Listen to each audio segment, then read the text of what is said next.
Perkenalkan, saya Muhammad Isa Biliwak dengan NIM 141220024. Jadi di sini saya akan menjelaskan tugas UTS dari mata kuliah pengendalian dan penjaminan mutu. Oke. Untuk soal yang pertama, identifikasikan sebuah produk, kemudian definisikan definisi kualitas apa saja yang ada dan melekat pada produk. Jadi di sini saya memilih produk penghapus Joico. Untuk beratnya 15 gram, dimensi tinggi 1,2 cm, dimensi lebarnya 1,2 cm juga, dan dimensi panjang 5,3 cm.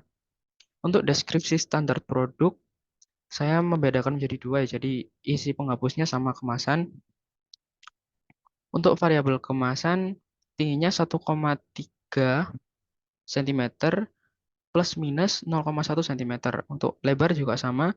Terus untuk panjangnya, dari sini ke sini 4,5 cm plus minus 0,1 cm. Untuk standar variabel dari isi atau penghapusnya sendiri, tingginya 1,2 cm plus minus 0,4 cm. Untuk lebarnya juga 1,3 cm plus minus 0,4 cm. Untuk panjangnya 5,3 cm plus minus 0,4. Oh, ini tipe. 0,4 cm. Kemudian untuk standar atribut kemasan, penghapus terkemas penghapus terkemas dengan baik, kemudian kemasannya berwarna biru, terus tulisan mereknya jelas. Untuk standar atribut isi penghapusnya warna putih, teksturnya tidak terlalu keras, dan penghapus tidak patah. Oke, next untuk soal yang kedua. Ini, sebuah perusahaan air mineral melakukan inspeksi ketepatan volume minuman botol dalam kemasan 200 ml. Adapun data pengamatannya seperti ini. Untuk yang pertama, menurut saudara, dari identifikasi data di atas, apakah jenis cacat atribut atau variabel? Jadi menurut saya ini termasuk jenis cacat variabel ya, karena ketidaksesuaiannya dapat diukur secara kuantitatif. Yang kedua, kita disuruh membuat peta kendali X dan R menggunakan Microsoft Excel dan data di atas beserta hitungannya. Jadi untuk membuat peta kendali X bar dan X bar R, yang pertama kita tulis dulu soalnya ya ini. Ini soalnya. Terus kita hitung jumlah X bar. X bar ini adalah jumlah rata-rata dari per pengamatannya. Jadi ini ke sini rata-ratanya adalah ini. Terus kita tulis demikian rupa jadi kayak gini. Kemudian yang kedua kita cari R-nya. R-nya ini apa?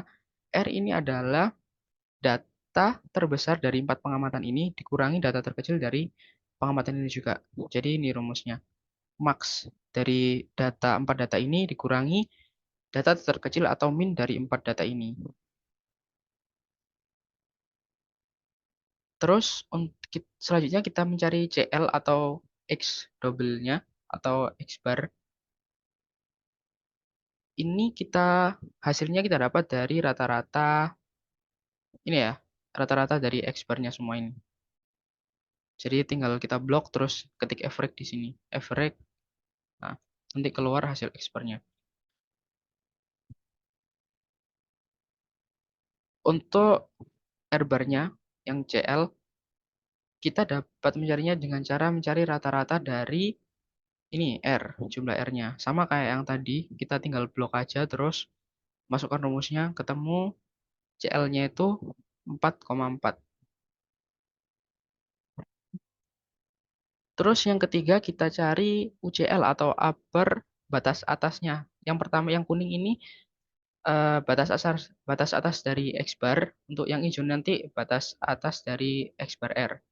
Nah, ini rumusnya untuk UCL adalah X double bar plus A2 dikali R bar.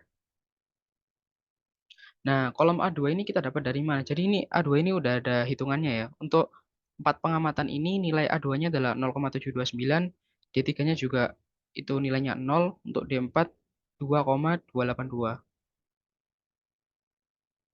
Terus kita langsung hitung saja untuk kita masukkan rumusnya.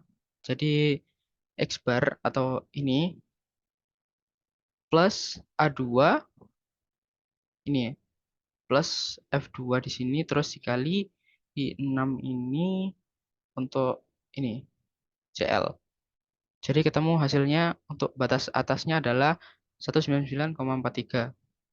Terus untuk LCL-nya kita hitung dengan cara X double bar juga, cuma bedanya ini dikurangi. A2 dikali R. Seperti kayak tadi, jadi hasilnya ketemu kayak ini. Terus kemudian kita nyari UCL untuk R bar. Nah, rumusnya ini. D4 dikali R.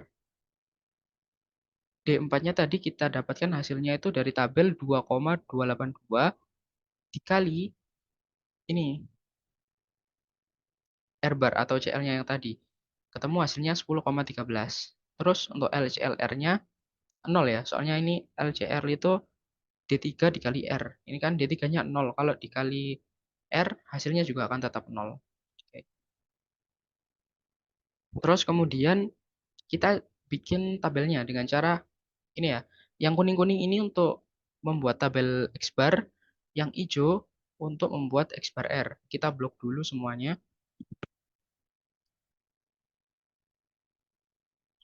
Terus kita masuk ke insert, pilih yang ini, terus ini. Nah, nanti keluar kayak seperti di gambar ini. Lakukan hal yang sama juga untuk yang kolom hijau ini. Ya, nanti ketemu hasilnya seperti ini.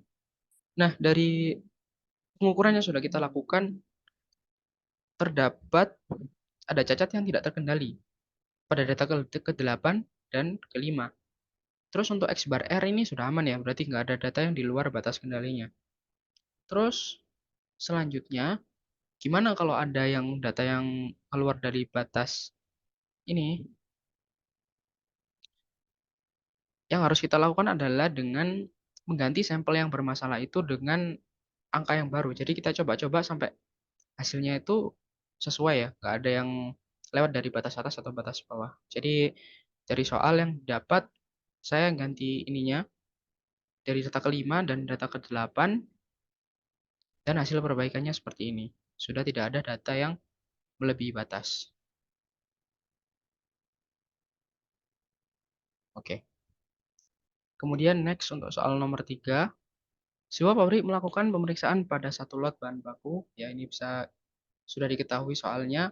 Terus A. Berapakah probabilitas lot akan diterima? Dihitung dengan rumus ini. PA sama dengan P dalam kurung D lebih besar, lebih kecil sama dengan C mu. Ya, jadi kita definisikan dulu ya. N-nya sama dengan 1000 gulung benang ini tadi. C-nya itu sama dengan satu lot ya. Terus ini P-nya 5%, jadi 0,05. Untuk mu-nya N dikali P, jadi 20 dikali 0,05 sama dengan 1. Untuk probabilitas slot diterimanya PA, kita masukkan langsung ke rumus ya. Tadi, jadi ketemunya segini sama dengan 0,736. Probabilitas slotnya akan diterima. Untuk probabilitas slot ditolak, rumusnya 1 min PA, 1 min 0,736 sama dengan 0,264. Jadi ini jawaban untuk soal yang ketiga. Oke, jadi cukup segitu pembahasan dari tugas UTS dari saya. Kurang lebihnya mohon maaf. Saya Isa. Assalamualaikum warahmatullahi wabarakatuh.